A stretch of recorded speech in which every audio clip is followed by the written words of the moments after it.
WhatsApp guys, welcome to my channel জিত automobile. তো দেখো, আজকে আমার কাছে একটা ওয়াগানার স্টিংরে গাড়ি এসছে, যেটাতে তোমার এমআই লাইট জ্বলছিল। তো আমরা ডায়াগনোসিস করেছি, নক সেন্সারের কোড দেখাচ্ছিল ওখানে। তো সেহেতু আমরা নক সেন্সারের ওইখানে যে ওয়্যার আছে সেখানে আমরা ইনভেস্টিগেশন যখন করলাম তখন দেখলাম যে নক সেন্সারের তারটা কাটা আছে, ওই জন্যই তোমার কোডটা দিয়েছে। আর এর জন্য প্রবলেম হবে, নকিংয়ের প্রবলেম হবে গাড়িতে।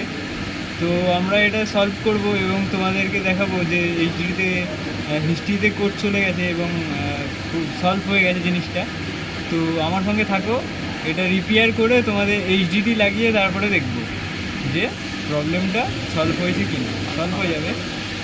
তারটা কাটা আছে, ইঁদুরে কেটে দিয়েছে। দেখো, এখানে ইঁদুর ঢুকে যায়। কোনো জায়গায় যদি ঘরের ভেতর তোমরা রেখে দাও, এটা তোমরা সাবধান হয়ে থাকবে। এই ইঁদুর কিন্তু সব জায়গায় গাড়ির ভেতর ঢুকে পড়ে। তো এটা ইঁদুরেই কেটে দিয়েছে, এইখানে তো কোনো কিছু কেউ কাটার সম্ভাবনা থাকে না। তো ইঁদুর কেটে দিয়েছে এটা। তো তোমরাও সাবধানে থাকবে যাতে ইঁদুর এরকম তোমাদের অসুবিধা না করতে পারে। তো থাকো, আমি এটা সারিয়ে দিয়ে তোমাদের দেখাবো যে প্রবলেমটা সলভ হয়েছে কিনা।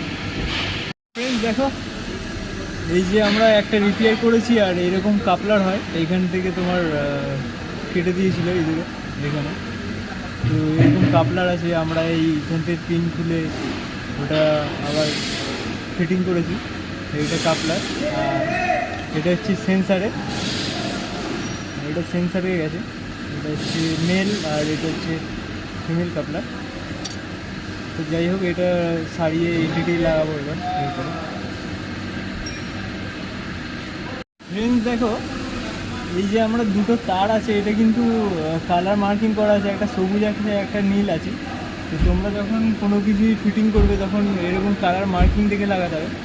যদি না লাগাও তাহলে প্রবলেমটা সেম রয়ে যাবে। এরকম কালার মার্কিং নীলে নীল এবং সবুজে সবুজ লাগাতে হবে, সেটা সবসময় মাথায় খেয়াল রাখবে। তো দেখো আমার সাথে। তো দেখো ফ্রেন্ডস, এই যে তোমার নক সেন্সারের যে কাজটা আমি করলাম, এটা হচ্ছে তার কোড P0328। তো নক সেন্সারের তার কেটে গেলে বা নক সেন্সারে কোনো প্রবলেম হলে এরকম কোড আসবে। তো আমরা এটা সারিয়ে ফেলেছি। তো সারানোর পরে এবার দেখাবো তোমাদেরকে প্রবলেমটা সলভ হচ্ছে কি না। তো দেখো ফ্রেন্ডস, আমরা যথারীতি ঠিক করে ফেলেছি। তো এটা পেন্ডিংয়ে দেখাচ্ছে, আমি ক্লিয়ার করব কোডটা ক্লিয়ার করছি। দেখো, কোড ক্লিয়ার হয়ে গেছে।